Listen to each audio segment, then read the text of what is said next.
अगर पूरा राज्य एक ही पर्व मनाने पर तुला हो और आपसे कहा जाए कि अगर इसमें हिस्सा नहीं लिया तो आपको सम्मान से वंचित कर दिया जाएगा, तो आप क्या करोगे? क्या आप भीड़ के साथ बह जाओगे या उस सच्चाई पर डटे रहोगे जो आपके हृदय की गहराई से आवाज दे रही है? यह सिर्फ एक कहानी नहीं, यह आपकी और मेरी आत्मा का सवाल है और इसका उत्तर आपको आखिर तक मिलेगा। बहुत समय पहले एक विशाल नगर था जिसके महल आसमान से बातें करते थे। सूरज ढलते ही गलियों में दीपों की कतारें जल उठती और मंदिरों की घंटियां गूंजती। ये वही समय था जब नवरात्रि का पर्व शुरू होने वाला था। पूरा नगर खुशी से झूम रहा था। लोग अपने अपने घरों को सजाने में लगे थे। कहीं स्त्रियां रंगोली बना रही थीं, तो कहीं पुरुष ढोल नगाड़ों की ताल पर रिहर्सल कर रहे थे। मूर्ति निर्माताओं के हाथ लगातार मिट्टी और पत्थर को आकार दे रहे थे। हर कोई अपनी पूरी ताकत लगा रहा था ताकि उत्सव भव्य बने। लेकिन इस हंसी खुशी के बीच एक युवक था, योहन। उसकी आंखें गहरी सोच में डूबी थीं। वह भीड़ में खड़ा होकर सब देख रहा था, लेकिन उसका दिल शांत नहीं था। उसके भीतर सवाल उठ रहा था, क्या यह वही मार्ग है जो परमेश्वर चाहता है? उस रात योहन अपने घर लौटा। दीपक की हल्की लौ जल रही थी। वह अपनी पुरानी किताब बाइबल लेकर बैठ गया। उसकी आंखें उस वचन पर ठहर गईं, तू अपने लिए कोई मूर्ति न बनाना, न किसी प्रकार की मूर्त की उपासना करना। निर्गमन 20:4। उसका दिल जोर से धड़कने लगा। क्या नगर जो कर रहा है वह परमेश्वर की आज्ञा के विरुद्ध है? अगली सुबह नगर के चौक पर बड़ी भीड़ इकट्ठी हुई। राजा अपने आसन पर खड़ा हुआ और ऊंची आवाज में बोला, नवरात्रि का उत्सव हमारे राज्य का गौरव है। हर प्रजा का कर्तव्य है कि इसमें भाग ले। जो इसमें शामिल नहीं होगा वह हमारे सम्मान से वंचित होगा। लोगों ने जोर से जयकारा लगाया, लेकिन योहन का दिल भीतर से कांप उठा। वह जानता था अब उसका विश्वास परीक्षा में है। उस रात नींद ने उसकी आंखों का साथ छोड़ दिया। वह अपने घर की छत पर अकेला टहलता रहा। चांद की रोशनी में उसका मन और भी बेचैन हो रहा था। वह अपने आप से कहने लगा, प्रभु, मैं क्या करूं? अगर मैं भीड़ का हिस्सा बना तो तेरी आज्ञा तोड़ूंगा, लेकिन अगर मैं मना कर दूं तो राजा और लोग मुझे तुच्छ समझेंगे। अचानक उसे अपने पिता के बोले हुए शब्द याद आए। पिता अक्सर कहा करते थे, मनुष्य चाहे पूरी दुनिया पाले, पर अगर अपनी आत्मा खो दे तो उसे क्या लाभ? मत्ती 16:26। ये वचन उसके दिल में बिजली की तरह गिरा। उसकी आंखों में आंसू आ गए। उसने ठान लिया, मैं चाहे अकेला रह जाऊं, लेकिन परमेश्वर की आज्ञा से समझौता नहीं करूंगा। लेकिन सच्चाई यह थी कि अब मुश्किलें और भी बढ़ने वाली थीं, क्योंकि राजा की सभा में उसके नाम की चर्चा होने लगी थी। कुछ लोग दरबार में जाकर बोले, महाराज, नगर का यह युवक योहन्ना, वह उत्सव में हिस्सा लेने को तैयार नहीं है। वह आपके आदेश की अवहेलना कर रहा है। राजा की भौहें सिकुड़ गईं। उसकी आंखों में गुस्से की आग जल उठी। वह बोला, अगर ऐसा है तो कल उसे दरबार में लाओ, मैं स्वयं पूछताछ करूंगा। योहन को खबर मिली कि उसे दरबार में बुलाया गया है। उसका दिल तेज धड़कने लगा। अब यह सिर्फ विश्वास की नहीं, बल्कि जीवन मरण की घड़ी थी। उसने बाइबल को सीने से लगाकर प्रार्थना की, हे प्रभु, मुझे साहस दे, मैं तेरा हूं, चाहे परिणाम कुछ भी हो। दोस्तों, अगर आपको भी कभी ऐसा लगा है कि भीड़ के बीच अकेले खड़े होना कितना कठिन होता है, तो इस वीडियो को लाइक कीजिए, अपने विचार हमें कमेंट में लिखिए और चैनल को सब्सक्राइब कर लीजिए, क्योंकि आगे की कहानी और भी गहरी होने वाली है। अगली सुबह सूरज निकलने से पहले ही सैनिक योहन के घर पहुंच गए। उन्होंने दरवाजा खटखटाया और कहा, राजा ने तुझे दरबार में बुलाया है, तुरंत चलो। योहन का दिल जोर से धड़क रहा था, लेकिन उसके कदम कांपे नहीं। उसने गहरी सांस ली और बाइबल को अपने सीने से लगाकर दरवाजे से बाहर कदम रखा। नगर के बीचों बीच जब योहन सैनिकों के बीच से गुजर रहा था, तो लोग फुसफुसाने लगे, देखो, यही है वह युवक जिसने राजा की आज्ञा ठुकरा दी। किसी ने मजाक उड़ाया, किसी ने दया दिखाई और कुछ ने डर से मुंह फेर लिया। लेकिन योहन ने अपनी नजरें आसमान की ओर टिकाए रखी। जब योहन दरबार पहुंचा तो वहां सन्नाटा छा गया। राजा अपने सिंहासन पर बैठा था। चारों ओर मंत्री और सैनिक खड़े थे। राजा ने तीखी नजरों से योहन को देखा और गरज कर बोला, तुझे क्यों बुलाया गया है, ये तुझे पता है? योहन ने शांत स्वर में कहा, हाँ महाराज, क्योंकि मैंने आपके आदेश के अनुसार नवरात्रि के उत्सव में भाग नहीं लिया। राजा की आवाज और ऊंची हो गई। क्या तुझे पता नहीं कि यह उत्सव हमारे राज्य की आत्मा है? हर नागरिक का कर्तव्य है कि वह इसमें शामिल हो, और तूने इसका अपमान किया है। दरबार की भीड़ गरज उठी, हाँ, दंड दो, दंड दो। सन्नाटे के बीच यूहन ने अपना मुंह खोला। उसकी आवाज कांप नहीं रही थी, बल्कि विश्वास से भरी थी। महाराज, मैं आपके आदेश का सम्मान करता हूं, लेकिन मैं उस परमेश्वर का और भी अधिक सम्मान करता हूं जिसने यह कहा है, तू अपने लिए कोई मूर्ति न बना और उनकी उपासना न कर। निर्गमन 20:4। इसलिए मैं उस काम में हिस्सा नहीं ले सकता जो मेरे परमेश्वर की आज्ञा के विरुद्ध है। राजा की आंखें क्रोध से लाल हो गईं। उसने अपनी मुट्ठी भींचते हुए कहा, तू एक साधारण युवक होकर मेरे आदेश को चुनौती देता है। तुझे पता है इसका परिणाम क्या होगा? यूहन ने शांत स्वर में कहा, हाँ महाराज, मुझे पता है, लेकिन मैं झूठा सम्मान लेकर अपनी आत्मा नहीं खो सकता। दरबार में सन्नाटा छा गया। कुछ लोग हैरानी से यूहन को देख रहे थे, जैसे किसी ने पहली बार सच बोलने की हिम्मत की हो। कुछ लोग अब भी गुस्से में थे, लेकिन कईयों की आंखों में सोच की चमक। यूहन्ना का शरीर कांप रहा था, लेकिन उसका आत्मा अडिग खड़ी थी। उसने घुटनों पर झुककर प्रार्थना की, प्रभु, मैं अकेला नहीं हूं, क्योंकि तू मेरे साथ है। यशायाह 41:10। उसके दिल में अजीब सी शांति उतर आई, मानो अंधेरे के बीच कोई अदृश्य हाथ उसे ढांढस बंधा रहा हो। रात गहरी हो चुकी थी। कोठरी के बाहर पहरे पर खड़ा सैनिक बार बार भीतर झांक रहा था। वह सोच रहा था, यह युवक इतना शांत कैसे रह सकता है? कोई और होता तो डर से कांप जाता। आखिरकार वह बोला, तू डरता क्यों नहीं? तुझे पता है कि कल राजा तेरा जीवन छीन सकता है। यूहन ने मुस्कुराकर कहा, डर उस आत्मा का है जिसके पास आशा नहीं। मेरी आशा परमेश्वर में है, और वही मेरे जीवन का मालिक है। रात कब बीत गई किसी को खबर नहीं लगी। सुबह का सूरज धीरे धीरे नगर पर चढ़ने लगा। लोग चौक की ओर इकट्ठा होने लगे, क्योंकि आज राजा निर्णय सुनाने वाला था। हर किसी के दिल में सवाल था, क्या युवक अपनी जिद छोड़ देगा या मौत को गले लगाएगा? सैनिकों ने आकर यूहन को बाहर निकाला। उसके हाथों में बेड़ियां थीं, लेकिन उसके चेहरे पर भय नहीं था। लोग चुपचाप उसे देख रहे थे। कुछ को दया आ रही थी, कुछ को गुस्सा और कुछ को जिज्ञासा। जब वह दरबार के सामने लाया गया तो राजा पहले से ही अपने सिंहासन पर बैठा इंतजार कर रहा था। उसकी आंखें तीखी थीं और आवाज गर्जना जैसी। अब समय आ गया है। इस युवक का भाग्य सूरज की पहली किरण के साथ तय होगा। पूरा नगर सांस रोककर सुनने लगा, लेकिन राजा ने हाथ उठाकर कहा, निर्णय कल। सवाल अब भी खड़ा है, क्या यूहन अपने विश्वास पर डटा रहेगा? क्या राजा उसे दंड देगा या कोई अनोखा मोड़ आएगा? इसका जवाब आपको आगे मिलेगा। सूरज नगर की ऊंची दीवारों पर चमक उठा। आज का दिन पूरे राज्य के लिए असामान्य था, क्योंकि सब जानते थे कि यूहन के भाग्य का फैसला राजा स्वयं सुनाने वाला है। चौक पर हजारों लोग इकट्ठा हो चुके थे।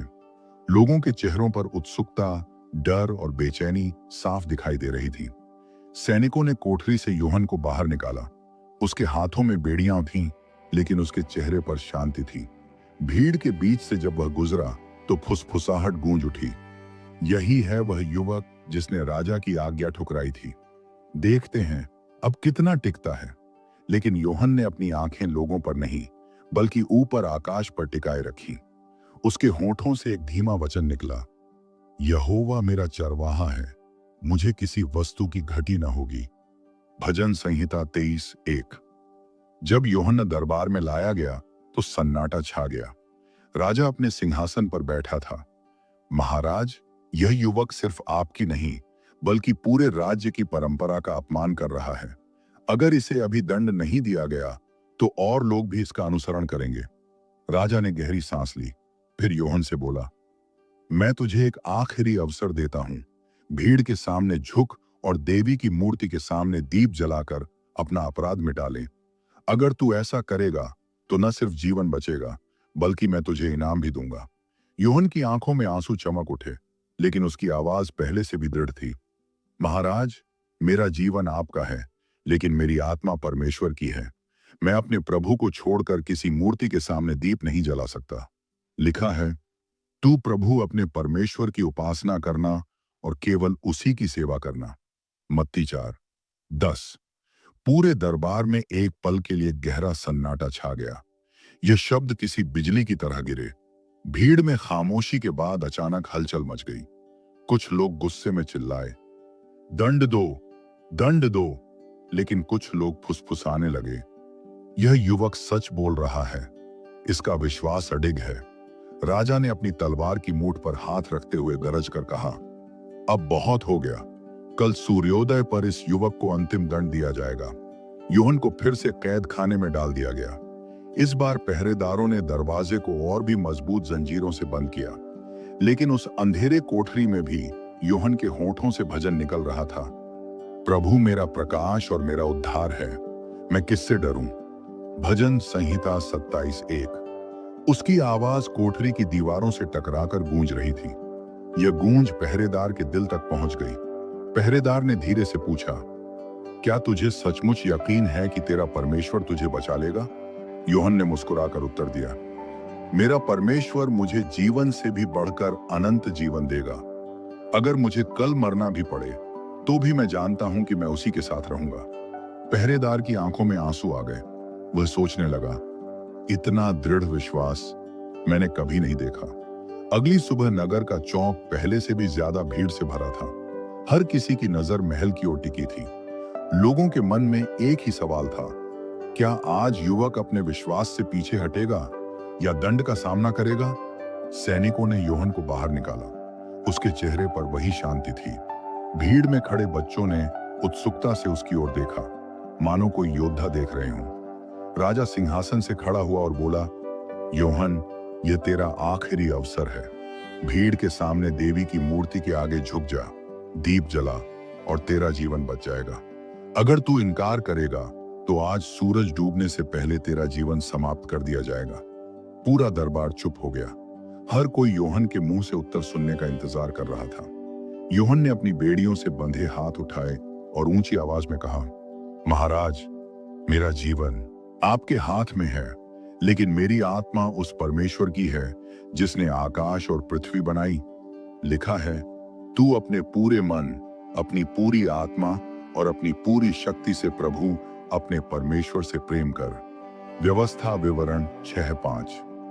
मैं इस प्रेम को किसी मूर्ति के आगे झुकाकर धोखा नहीं दे सकता। भीड़ में सन्नाटा छा गया। लोग उसकी आवाज में गूंजते विश्वास को महसूस कर रहे थे। राजा का चेहरा गुस्से से लाल हो गया। उसने अपनी तलवार उठाकर गर्जना की, अब कोई दया नहीं। आज सूर्यास्त से पहले इस युवक को दंड मिलेगा। भीड़ में हलचल मच गई। कुछ लोग चिल्लाए, हाँ, दंड दो। लेकिन बहुतों की आंखों में सवाल तैरने लगे, क्या यह सचमुच गलत है या यह युवक हमें आंखें खोलने आया है? यूहन अब मौत के बिल्कुल करीब है। राजा ने आदेश दे दिया है, सूर्यास्त से पहले दंड। लेकिन क्या यह उसका अंत होगा या फिर परमेश्वर कोई आश्चर्य दिखाएगा? राजा ने जब दंड का ऐलान किया तो नगर में गूंज फैल गई। लोग चौक से निकलकर गलियों में चर्चा करने लगे। कहीं लोग हंसी उड़ाते थे, देखो, मूर्ख युवक मौत को न्योता दे रहा है। कहीं और लोग धीमे स्वर में फुसफुसाते, न जाने क्यों उसके शब्द दिल को छू गए। इस बीच यूहन को फिर से कैद खाने में डाल दिया गया, लेकिन उसका मन थका नहीं। उसके होठों से फिर वही वचन निकले, यद्यपि मैं मृत्यु की छाया की तराई में होकर चलूं, तो भी हानि से न डरूंगा, क्योंकि तू मेरे साथ है। भजन संहिता 23:4। कैद खाने की दीवारें भारी पत्थरों से बनी थीं। मिट्टी और नमी से वहां की हवा दमघोंटू थी। लेकिन यूहन अपनी बेड़ियों में बैठा आंखें बंद किए प्रार्थना कर रहा था। वह कह रहा था, प्रभु, मैं अकेला नहीं हूं। अगर मेरा जीवन यहां समाप्त होता है तो भी मुझे यकीन है कि मैं तेरे संग रहूंगा। एकाएक बाहर से हल्की सरसराहट सुनाई दी। कोठरी की खिड़की से चांदनी भीतर आई। यूहन ने महसूस किया मानो कोई अदृश्य उपस्थिति उसे ढांढस बंधा रही है। पहरेदार पास ही खड़ा सब देख रहा था। वह खुद को रोक नहीं पाया और बोला, यूहन, क्या तुझे डर नहीं लगता कि कल तुझे जनता के सामने मार दिया जाएगा? यूहन ने आंखें उठाईं और धीरे से मुस्कुराकर कहा, डर उस आत्मा का है जो अंधकार में है, लेकिन मैं तो जानता हूं मसीह में मृत्यु जीवन का द्वार है। पहरेदार का दिल कांप उठा। वह सोचने लगा, क्या सचमुच यह युवक किसी और दुनिया की सच्चाई जानता है? सुबह होते ही नगर में और भी बड़ी भीड़ इकट्ठा होने लगी, क्योंकि आज राजा के आदेश के अनुसार यूहन्ना को अंतिम दंड दिया जाना था। लोग अपने बच्चों और परिवार के साथ चौक पर आ पहुंचे, मानो यह कोई तमाशा हो। लेकिन कुछ लोग भीतर ही भीतर सोच रहे थे, क्या किसी का विश्वास इतना गहरा हो सकता है कि वह मौत से भी न डरे? राजा ने दरबार के सामने एक विशेष मंच बनवाया था। ऊंचा लकड़ी का चबूतरा, चारों ओर सैनिक और बीच में जगह जहां अपराधी को लाया जाता। भीड़ में सन्नाटा छा गया जब राजा उस मंच पर चढ़ा। उसकी आवाज गूंजी, आज यह युवक जनता को सबक सिखाएगा, ताकि कोई मेरी आज्ञा की अवहेलना न करे। सैनिकों ने यूहन्ना को बेड़ियों समेत मंच पर लाकर खड़ा कर दिया। उसकी आंखों में भय नहीं था, बल्कि एक अजीब शांति थी। राजा ने पूछा, क्या तू अब भी अपने निर्णय पर अड़ा रहेगा? यूहन्ना ने ऊंची आवाज में कहा, हाँ महाराज, मैं अडिग हूं। लिखा है, जो अपने जीवन को बचाना चाहेगा वह उसे खो देगा, पर जो मेरे कारण अपना जीवन खो देगा वह उसे पाएगा। मत्ती 16:25। भीड़ में फुसफुसाहट उठी। कईयों की आंखों में आंसू आ गए। कुछ स्त्रियां आपस में कहने लगीं, यह युवक सचमुच किसी और शक्ति से भरा है, इसकी बातें दिल में उतर जाती हैं। एक बूढ़ा आदमी बोला, मैंने अपने जीवन में ऐसा विश्वास कभी नहीं देखा। यह मौत से भी नहीं डरता। लेकिन दूसरी ओर कुछ लोग क्रोध में थे। यह राज्य का अपमान है, इसे तुरंत दंड दो। राजा ने तलवार की मूठ पर हाथ रखते हुए सैनिकों को आदेश दिया, तैयार रहो। अगर यह युवक अब भी नहीं झुकेगा तो सूर्यास्त से पहले इसका अंत कर दिया जाएगा। सैनिकों ने अपनी तलवारें खींच ली। भीड़ का शोर और बढ़ गया, लेकिन यूहन्ना शांत खड़ा रहा, मानो वह किसी और ही दुनिया को देख रहा हो। उस रात फिर से यूहन्ना को कैद खाने में डाल दिया गया। अब पूरा नगर अगले दिन की प्रतीक्षा कर रहा था। लोगों के दिलों में सवाल थे, क्या सचमुच यह युवक मर जाएगा या इसका परमेश्वर कोई अद्भुत काम करेगा? अंधेरी कोठरी में यूहन्ना ने बाइबल को सीने से लगाया और धीरे से कहा, प्रभु, तेरी इच्छा पूरी हो, मेरी नहीं। सूरज की पहली किरण नगर की ऊंची दीवारों से झांक रही थी। ढोल और बिगुल की आवाज ने पूरे नगर को जगा दिया। लोग अपने घरों से बाहर निकलकर चौक की ओर दौड़ने लगे। आज का दिन विशेष था। राजा ने आदेश दिया था कि आज ही युवक का जीवन समाप्त होगा, लेकिन कई लोग अपने मन में छुपकर प्रार्थना कर रहे थे, हे अज्ञात परमेश्वर, अगर तू सचमुच है तो आज अपनी शक्ति दिखा। सैनिकों ने कैद खाने का दरवाजा खोला। यूहन्ना बेड़ियों समेत बाहर लाया गया। उसका चेहरा थका हुआ जरूर था, लेकिन आंखों में चमक पहले से भी तेज थी। उसने पहरेदार से धीरे से कहा, भाई, आज तेरा जीवन भी बदल सकता है। अगर तू सत्य की खोज करेगा तो प्रभु तुझे जरूर मिलेगा। पहरेदार की आंखें भर आईं। उसने महसूस किया, यह युवक मौत के सामने भी दूसरों की आत्मा की चिंता कर रहा है। जैसे ही यूहन्ना को चौक पर लाया गया, भीड़ में हलचल मच गई। लोगों ने जगह जगह से आवाजें लगाईं, देखो, ये वही युवक है। क्या आज यह देवी के आगे झुकेगा? कुछ लोग चिल्लाए, नहीं, यह पागल है, इसे मार डालो। लेकिन भीड़ के बीच कुछ चेहरे खामोश थे। उनकी आंखों में सवाल था, क्या यह सचमुच निर्दोष है? राजा मंच पर खड़ा हुआ और ऊंची आवाज में बोला, आज इस नगर के सामने मैं अंतिम बार इस युवक से पूछूंगा, यूहन्ना, क्या तू देवी की मूर्ति के आगे झुकेगा या मौत को चुनेगा? सन्नाटा छा गया। हजारों आंखें यूहन्ना की ओर टिकी थीं। यूहन्ना ने अपने होंठ खोले और कहा, महाराज, मैं मृत्यु को चुन लूंगा, लेकिन मूर्ति के आगे नहीं झुकूंगा, क्योंकि लिखा है, तू मेरे आगे किसी और को ईश्वर करके न मानना। निर्गमन 20:3। राजा ने क्रोध से तलवार उठाई और सैनिकों को संकेत किया। सैनिक आगे बढ़े और मंच के चारों ओर घेरा बना लिया। भीड़ चिल्लाने लगी, मार डालो, मार डालो। लेकिन कुछ लोग रो पड़े और कहने लगे, यह निर्दोष है, इसे मत मारो। यूहन्ना ने ऊपर आसमान की ओर देखा और प्रार्थना की, पिता, इन्हें क्षमा कर, क्योंकि ये नहीं जानते कि ये क्या कर रहे हैं। जैसे ही सैनिक तलवार लेकर आगे बढ़े, अचानक आसमान में काले बादल छा गए। तेज आंधी चली और बिजली कड़की। लोग घबराकर इधर उधर भागने लगे। मंच पर खड़े सैनिक डर से कांप उठे। राजा चिल्लाया, ये क्या हो रहा है? उस समय योहन ने ऊंची आवाज में कहा, मेरा परमेश्वर जीवित है और वही अपने नाम की रक्षा करता है। आंधी और बिजली देखकर भीड़ चौंक गई। कई लोग घुटनों पर गिर पड़े और चिल्लाने लगे, सचमुच इस युवक का परमेश्वर महान है। पहरेदार दौड़कर राजा के सामने आ गया और बोला, महाराज, यह निर्दोष है, इसे मत मारो, नहीं तो नगर पर विपत्ति आएगी। राजा का चेहरा पीला पड़ गया। उसने तलवार नीचे कर दी, लेकिन उसके भीतर क्रोध और डर दोनों थे। राजा ने सैनिकों को आदेश दिया कि योहन को फिर से कैद खाने में डाल दो। कल सुबह हम अंतिम निर्णय करेंगे, उसने कहा। लेकिन उस रात राजा को नींद नहीं आई। उसने सपना देखा। एक तेज रोशनी उसके महल में उतरी और एक आवाज आई, तू निर्दोष के खून का दोषी न बन। राजा पसीने से तरबतर उठ बैठा, लेकिन उसका हृदय अभी भी जिद्दी था। उधर कैद खाने में योहन प्रार्थना कर रहा था। उसने कहा, प्रभु, अगर मेरा जीवन समाप्त भी हो तो भी तेरा नाम महिमा पाए, और अगर तू चाहे तो अपनी शक्ति प्रकट कर। उसकी प्रार्थना सुनाई नहीं दी, लेकिन कोठरी में एक शांति भर गई, मानो अदृश्य हाथ उसके सिर पर आशीर्वाद रख रहा हो। अब राजा का दिल द्वंद्व में है।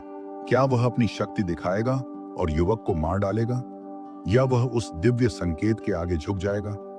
राजा ने जब योहन को जीवित छोड़कर फिर कैद खाने में डालने का आदेश दिया तो पूरे नगर में बेचैनी फैल गई। लोग समझ नहीं पा रहे थे कि राजा डर रहा है या दया कर रहा है। कुछ ने कहा, राजा को दिव्य चेतावनी मिली है, इसलिए उसने युवक को नहीं मारा। दूसरों ने कहा, नहीं, यह राजा की चाल है ताकि कल और बड़ा तमाशा हो। रात भर नगर की गलियां फुसफुसाहट और चर्चा से गूंजती रहीं। लोगों की निगाहें अब सिर्फ एक ही सवाल पर टिक गई थीं, आखिर इस युवक का अंत क्या होगा? कैद खाने में योहन घुटनों पर झुका प्रार्थना कर रहा था। उसने कहा, प्रभु, मैं तेरे हाथों में हूं। मेरे शत्रु बहुत हैं, लेकिन तू मेरी ढाल है। अचानक उसकी कोठरी में हल्की रोशनी भर गई। योहन ने आंखें खोली तो देखा, एक स्वर्गदूत उसके सामने खड़ा था। स्वर्गदूत ने कहा, मत डर, तेरा गवाही देना अभी बाकी है। राजा और इस नगर को सत्य सुनना होगा। योहन का हृदय भर आया। उसने उत्तर दिया, तेरी इच्छा पूरी हो प्रभु। महल में राजा बिस्तर पर करवटें बदल रहा था। नींद उसकी आंखों से कोसों दूर थी। उसके मन में वही सपना घूम रहा था। निर्दोष का खून न बहा, लेकिन उसके गर्व और राज्य की प्रतिष्ठा उसे चैन से बैठने नहीं दे रही थी। वह बुदबुदाया, अगर मैं इस युवक को छोड़ दूं तो लोग मेरी ताकत पर सवाल उठाएंगे, लेकिन अगर मैं इसे मार दूं तो क्या सचमुच यह परमेश्वर मुझे दंड देगा? राजा की आंखों में पहली बार डर साफ झलक रहा था। अगली सुबह लोग फिर चौक पर इकट्ठे होने लगे, लेकिन इस बार माहौल अलग था। अब यह केवल तमाशा नहीं रहा था, बल्कि नगर में लोग गंभीर हो गए थे। कुछ लोग अपने बच्चों से कह रहे थे, आज तुम देखोगे कि सच्चाई के लिए कैसे जान दी जाती है। भीड़ धीरे धीरे चौक भरने लगी। हर कोई उस क्षण का इंतजार कर रहा था जब योहन फिर से लाया जाएगा। सैनिकों ने योहन को मंच पर लाकर खड़ा कर दिया। उसके चेहरे पर अब भी वही दिव्य शांति थी। भीड़ में हल्की फुसफुसाहट उठी, देखो, यह अब भी नहीं टूटा। राजा मंच पर आया और बोला, योहन, तुझे कल अवसर दिया गया था। आज आखिरी बार कह रहा हूं, देवी की मूर्ति के आगे झुक जा, नहीं तो इस नगर के सामने तेरा सिर धड़ से अलग कर दिया जाएगा। योहन ने ऊंची आवाज में कहा, महाराज, मेरा जीवन आपके हाथ में है, लेकिन मेरी आत्मा केवल उस प्रभु की है जिसने मुझे बनाया। लिखा है, मनुष्य केवल रोटी से नहीं बल्कि हर वचन से जीवित रहता है जो परमेश्वर के मुख से निकलता है। मत्ती 4:4। यह शब्द बिजली की तरह भीड़ के दिलों में गिरे। कुछ लोग घुटनों पर बैठ गए, कुछ ने आंसू पोंछे। तभी मंच के पास खड़ा पहरेदार चिल्लाया, महाराज, यह निर्दोष है। मैंने अपनी आंखों से स्वर्गदूत को इसकी कोठरी में देखा। भीड़ में हलचल मच गई। लोग आपस में फुसफुसाने लगे, क्या सचमुच इस युवक का परमेश्वर जीवित है? राजा का चेहरा गुस्से और डर से लाल हो गया। राजा ने तलवार उठाई और सैनिकों को आदेश दिया, अब और कोई बहाना नहीं, इस युवक को अभी यहीं खत्म कर दो। भीड़ चीख उठी। कुछ ने चिल्लाया, हाँ, दंड दो, लेकिन बहुतों ने जोर से कहा, नहीं, इसे मत मारो। मंच पर सैनिक आगे बढ़े। यूहन्ना ने आंखें बंद की और प्रार्थना की, पिता, तेरे हाथों में मैं अपनी आत्मा सौंपता हूं। राजा ने आदेश दे दिया है। सैनिक आगे बढ़ चुके हैं। भीड़ चीख रही है और यूहन्ना शांति से प्रार्थना कर रहा है। सैनिक जब यूहन्ना के पास पहुंचे, तभी अचानक तेज बिजली कड़की और आकाश से आग जैसी रोशनी मंच पर गिरी। सैनिकों की तलवारें उनके हाथ से छूट गईं और जमीन पर गिर पड़ी। भीड़ चीख उठी, अरे, यह क्या हो रहा है? यूहन्ना ने आंखें खोलकर ऊपर देखा और कहा, मेरा परमेश्वर जीवित है और वही अपनी शक्ति दिखा रहा है। राजा यह देखकर कांप उठा।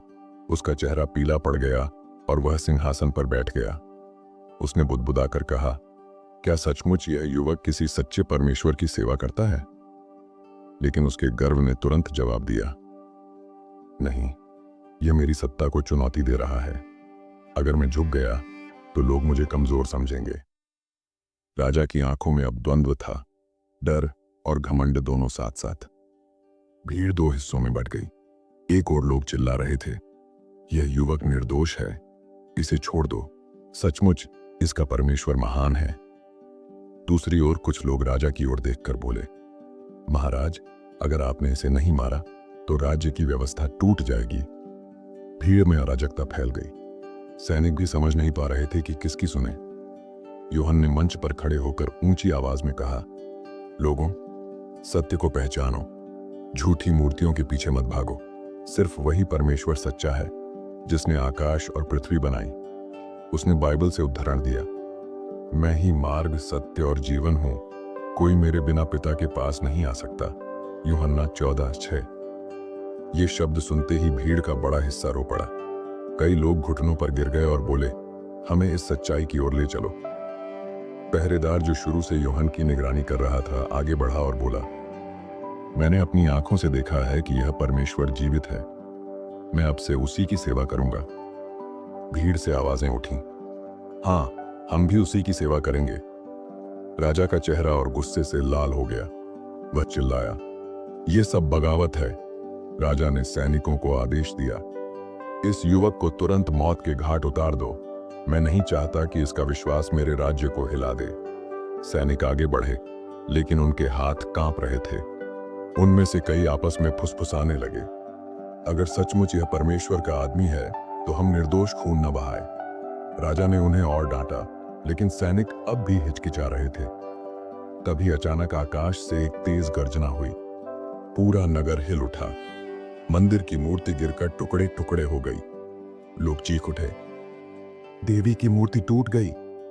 भीड़ ने अपनी आंखों से देखा कि मंदिर का दीप बुझ गया और मंच पर यूहन्ना के चारों ओर रोशनी का घेरा बन गया। यूहन्ना ने कहा, यह प्रभु की शक्ति है।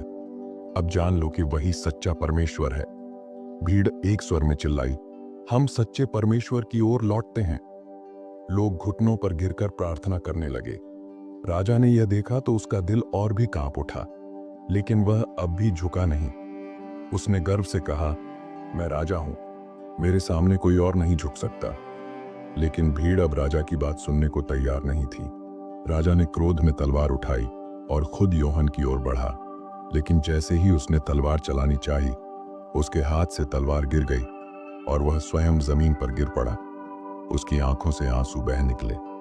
राजा बुदबुदाया, सचमुच यह युवक सच्चे परमेश्वर का दूत है। भीड़ ने जोर से कहा, सत्य की जय हो, प्रभु की जय हो। अब पूरा नगर हिल चुका है। राजा तब जमीन पर गिर चुका है, मूर्ति टूट चुकी है और भीड़ सत्य की ओर झुक चुकी है। राजा के गिरने के बाद पूरा नगर स्तब्ध खड़ा था। जहां अभी कुछ देर पहले हंगामा और शोर था, अब वहां गहरा सन्नाटा छा गया। लोग एक दूसरे की ओर देखने लगे। अब आगे क्या होगा?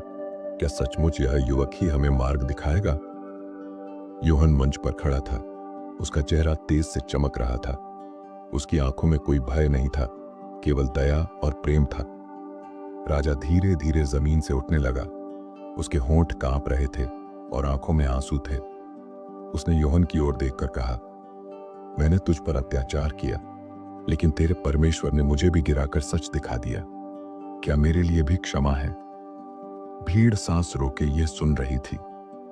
राजा का स्वर टूट चुका था, जैसे उसका सारा घमंड चूर हो गया हो। यूहन्ना मंच से नीचे उतरा और राजा के पास गया। उसने राजा को उठाकर गले से लगा लिया।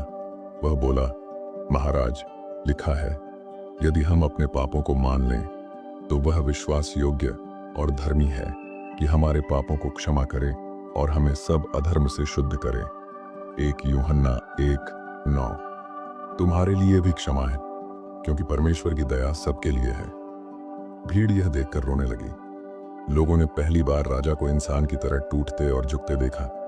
भीड़ में से एक बुजुर्ग खड़ा हुआ और बोला, हमने अपनी आंखों से देखा कि मूर्ति गिर गई और दीप बुझ गया। अब हमें समझ आ गया कि सत्य केवल एक ही है। लोगों ने जोर से उत्तर दिया, हाँ, हम उसी सच्चे परमेश्वर की ओर लौटते हैं। फिर सबने मिलकर प्रार्थना की, हे प्रभु, हमें अपने सत्य में चलने की शक्ति दे। यूहन्ना ने लोगों को शांत करते हुए कहा, भाइयों और बहनों, सुनो, नवरात्रि या किसी अन्य पर्व से बड़ा कोई पर्व नहीं है। सच्चा पर्व तो वह है जब हम अपने हृदय को परमेश्वर को समर्पित करते हैं। लिखा है, सच्चे उपासक पिता की उपासना आत्मा और सत्य से करेंगे। यूहन्ना 4:43। लोगों ने ताली बजाकर और आमीन कहकर उसका स्वागत किया। उनकी आंखों में अब नई रोशनी थी। लेकिन तभी नगर के मंदिर के कुछ पुजारी आगे बढ़े। उनका चेहरा गुस्से से लाल था। उन्होंने कहा, यह सब छल है। हमारे देवी देवता अपमानित हुए हैं। अगर यह युवक बच गया तो हमारी शक्ति और परंपरा मिट जाएगी। भीड़ में हलचल मच गई। कुछ लोग डरने लगे कि अब फिर से संघर्ष होगा। पुजारी मंच पर चढ़ गए। उनकी आंखों में गुस्सा और क्रोध था। उन्होंने राजा की ओर इशारा करते हुए कहा, महाराज, यह युवक आपकी गद्दी और हमारे मंदिर दोनों को नष्ट कर देगा। अगर आपने इसे अभी नहीं रोका तो हमारी सारी परंपरा मिट जाएगी। राजा ने सिर झुकाए हुए कहा, मैंने अपनी आंखों से देखा है। अब मैं किसी झूठी परंपरा के पीछे नहीं चल सकता। एक पुजारी ने तलवार उठाई और यूहन्ना की ओर बढ़ा। भीड़ चीख उठी, नहीं, इसे मत छूना। लेकिन तभी आकाश से दोबारा बिजली कड़की। पुजारी की तलवार हाथ से छूटकर जमीन पर गिर गई। उसका शरीर कांपने लगा और वह घुटनों पर गिर पड़ा। उसके होंठ कांपते हुए बोले, सचमुच यह युवक परमेश्वर का दूत है। बाकी पुजारी यह देखकर डर गए। उन्होंने अपने हाथ ऊपर उठाए और चिल्लाए, हमने अब तक अंधकार में सेवा की, लेकिन आज हमने सत्य देखा है। हमें क्षमा कर, हे प्रभु। भीड़ ने जोर से आमीन कहा। पूरा नगर अब एक स्वर में प्रार्थना करने लगा। राजा मंच पर खड़ा हुआ। उसने अपनी तलवार को जमीन पर रख दिया और कहा, आज से इस नगर में झूठी मूर्तियों की पूजा नहीं होगी। हम सब केवल उसी सच्चे परमेश्वर की सेवा करेंगे जिसने हमें जीवन दिया है। लोगों ने खुशी से जयकारा लगाया, प्रभु की जय हो। यूहन्ना ने अपने हाथ उठाकर कहा, भाइयों और बहनों, सुनो, मसीही लोग किसी पर्व या परंपरा से नहीं, बल्कि मसीह से जुड़े हैं। हम नवरात्रि या किसी मूर्ति पूजा में भाग नहीं ले सकते, क्योंकि लिखा है, तू अपने लिए कोई मूर्ति न बनाना, न उसकी उपासना करना। निर्गमन 20:4-5। सच्ची उपासना केवल जीवित परमेश्वर की है और वही हमें मुक्ति देता है। भीड़ ने एक स्वर में उत्तर दिया, हाँ, अब हम केवल उसी की उपासना करेंगे। उस दिन से नगर बदल गया। मंदिरों की मूर्तियां हटाई गईं। लोग एक दूसरे से प्रेम करने लगे और परमेश्वर के वचनों को मानने लगे। यूहन्ना नगर छोड़कर आगे बढ़ गया, क्योंकि उसका कार्य पूरा हो चुका था, लेकिन उसकी गवाही लोगों के दिलों में हमेशा के लिए अंकित हो गई। भाइयों और बहनों, इस कहानी का यही निर्णय है, मसीही लोग नवरात्रि या किसी भी मूर्ति पूजा वाले पर्व को नहीं मान सकते, क्योंकि बाइबल स्पष्ट कहती है कि उपासना केवल जीवित परमेश्वर की करनी है। सच्चा त्योहार वही है जब हमारा हृदय पवित्र हो और हम यीशु मसीह में बने रहें। अगर आपको यह कहानी अच्छी लगी और आपके दिल को छू गई, तो वीडियो को लाइक करें, चैनल को सब्सक्राइब करें और नीचे कमेंट में अपने विचार लिखें। परमेश्वर आप सबको आशीष दें।